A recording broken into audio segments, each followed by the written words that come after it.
Welcome back to my magical man cave. In today's video I'm going to be talking to you about smart home tech to make your man cave as awesome as it possibly can be. Now I also recognise that this man cave may not be everyone's cup of tea, and that's okay. But although it may not look like it, this man cave is packed full of technology.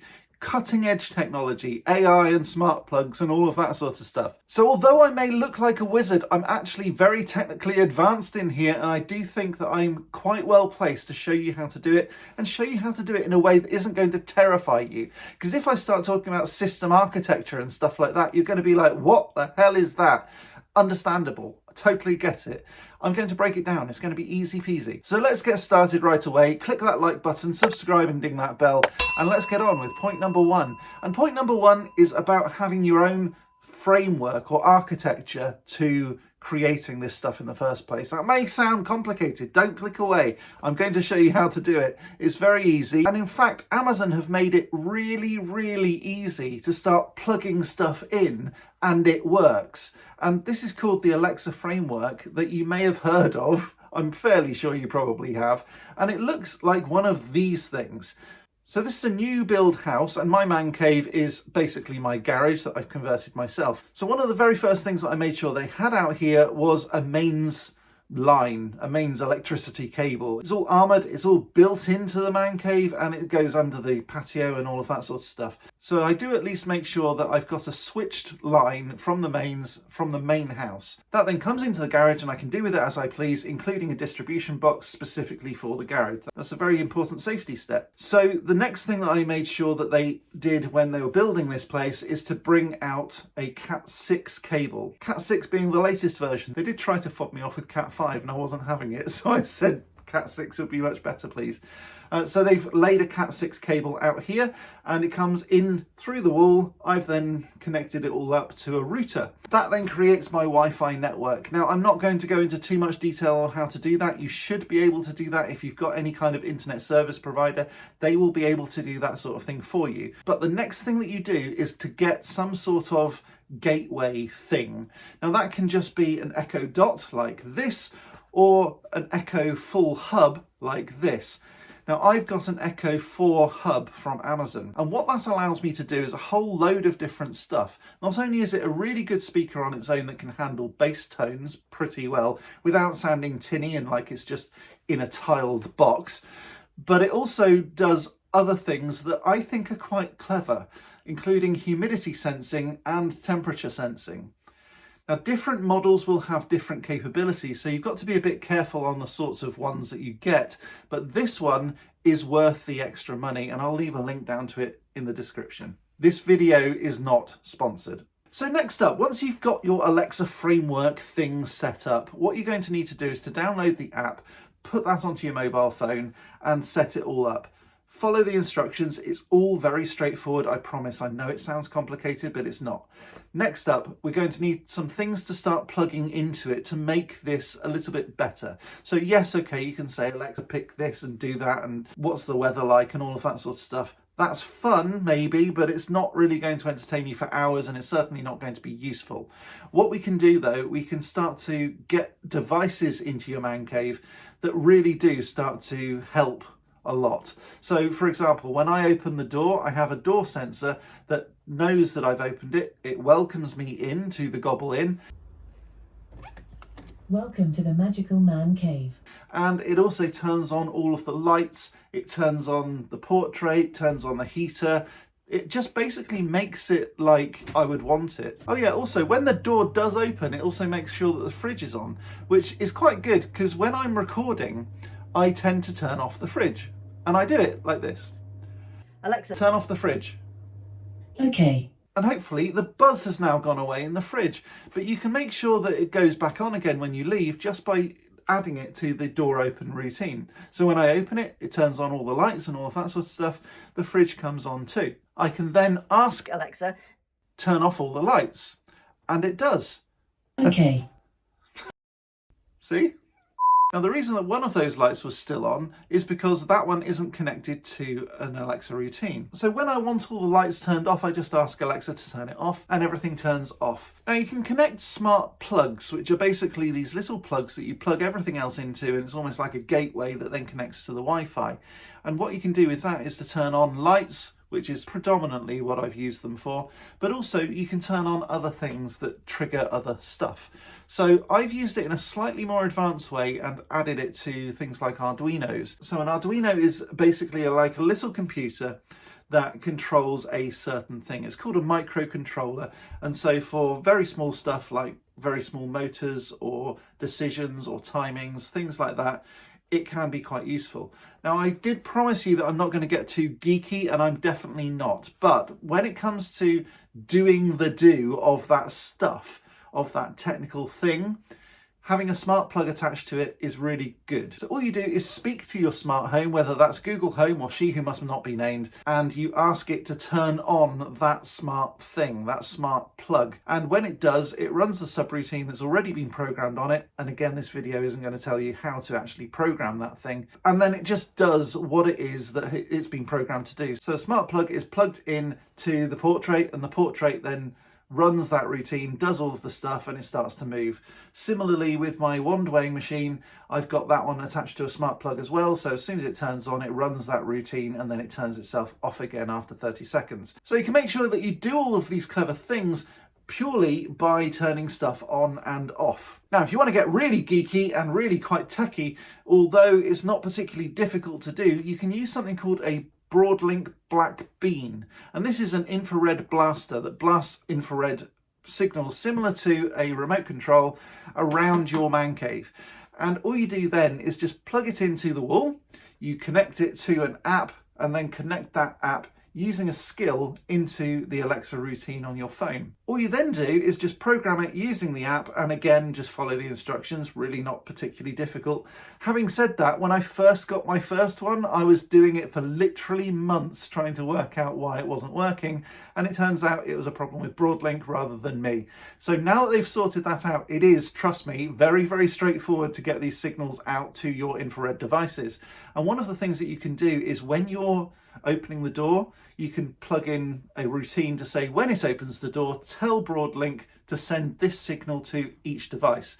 What I've got actually up by my main light is a Broadlink Black Bean infrared blaster, which then blasts out the infrared signal all throughout the man cave, turns on all of the candles, turns on the TV, turns on the heater, and sets it to the right temperature and all of that sort of stuff. The other thing that you can do, especially if you use this Echo device, because it is a temperature sensor, it can tell you when it's a certain temperature, and it can do certain things based on the temperature.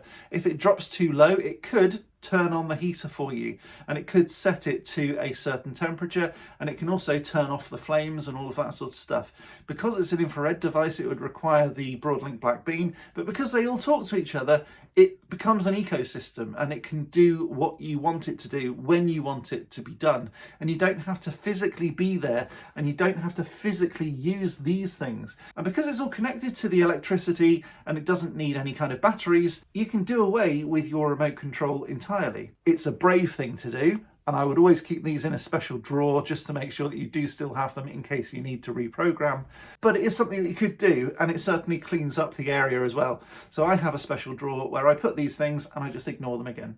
The other thing that smart plugs can do is to have motors and stuff like that running, or little devices, and have those turned on already. If you set those to a certain default, and then when you turn them on, it sets to that default. For example, my stirring machine, which I've done a video about just up here, and I'll also leave a link down there. And that one's on the bar at the moment, and it stirs my drink for me as soon as I say, stir my drink. That sort of thing can be done really easily with smart plugs. So although the thing itself, the action itself seems complicated, it's literally a case of turning it on and turning it off again. Next up, I want to go into a little bit more detail on the smart lighting. So yes, you can turn it on, you can turn it off, you can also dim and change colour. And if you do this in a scene or in a routine like I have, then you can have the whole area change colour and change brightness and all of that sort of stuff just by saying a command. And for me, it's a case of I can set the tone by saying set the stage. So I would say, Alexa, set the stage. Okay. So it dims down, it changes it blue, it changes the whole sort of atmosphere. Now, yes, of course, I've got this extra light that I can close the door on or not. I think it's quite good like this for a video, but I've also got these lights here that come on when I set the stage, that one up there, and it kind of makes the whole area feel a lot more magical. Now, clearly you're probably not going to be wanting to do this as a magic venture, and you're probably not going to want to film YouTube videos. I don't know, maybe you will, maybe you won't. But regardless of whether you do or you don't, it's really good for parties. Just by saying something to your smart home, it can change the whole feeling of where you are. Now, if you want to find out how to do all of this sort of lighting stuff, I've put a video up here, and I've also linked it down in the description as well, so that you can see how to build out this whole sort of lightscape almost. So the other thing I want to mention is to integrate all of this stuff together. You've got smart plugs, smart lights, temperature sensors, door sensors, infrared sensors, maybe even a fire alarm up there that detects people and motion and all of that sort of stuff, which I've got. What next? What do you do next? What's the next step? Well, you put all of these things together and you actually use them intelligently to say, if you're in and it's doing this and that, then do this. So you could get really techie with this stuff, and there's a framework called Home Assistant that will allow you to tie all of this sort of stuff together. That does get a little bit more complicated, and it will require a little bit more time, certainly in terms of learning, and probably a computer on which to run it, even if it's only a Raspberry Pi like this. So just have a think about the sorts of depths to which you want to go, but you can turn on speakers, you can have a whole host of different things, all doing different things at different times. I've got some mushrooms up there on the bar that glow when I turn them on or when I open the door. And all of this stuff happens automatically, easily, and it's very straightforward to say, if I'm watching a TV program, for example, in the man cave, I might turn off the bar, or I might turn off the romantic lighting, or I might just turn on the romantic lighting, or I might turn off the sconces or the UV. Whenever my mother-in-law comes in here, she doesn't like seeing the UV because it kind of acts with her eyes in a weird way. So I just turn off the UV stuff, and you can group these lights together so that you can turn them off either individually or as a group. So all of the bar lights are in the bar group and all of the lounge lights are in the lounge group, and I can separate them as well. I can also separate it vertically, so all of the top lights can go off and all of the bottom lights can stay on, or vice versa, or they can all come on together. So by setting all of these groups, you can have a lot more control over stuff. You can also have door sensors on cupboards, by the way. The other thing that I use is a smart camera. So by having a security camera in my man cave, I can link it to my Echo Show, which is in my kitchen, and I can see my man cave at any time.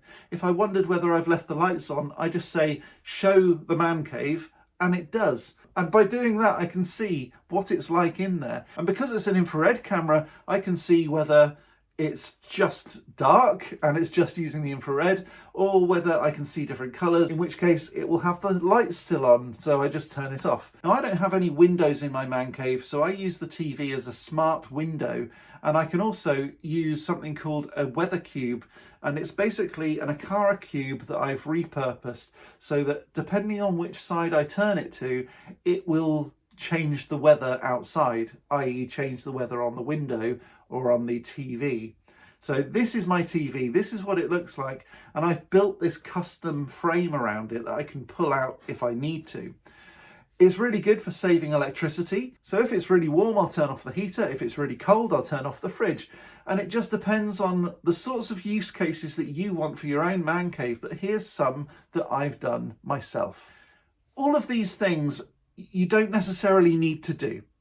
And what I want to say is that for each man cave, it's all going to be different, and it's all dependent on the man whose cave it is. So if you don't like this aesthetic, I totally get it, that's fine. But just use the principles and apply them in a different way. If you want it bright pink, perfectly fine, do that. It's your man cave. I'm not going to tell you how to decorate it. But if you want it something specific to yourself, consider getting these lights and these smart plugs and all of that sort of stuff, it will make your life an awful lot easier in the long run, I promise. So thanks ever so much for watching. I really appreciate it. Please do click that like button, subscribe and ding that bell. And I know everybody asks you to do it on YouTube, but it really does help out small content creators such as myself. And if you have any suggestions for the sorts of things that you want to watch on this channel, please do put it down in the comments. If you want to help me out even more, feel free to go over to my main channel. I'll put a link down in the description. You can help me out there on Patreon or become a member of that channel, and all of those ways really help me. I'm going to be back next time with some more magical awesomeness, but until next time, as always, Stay magical.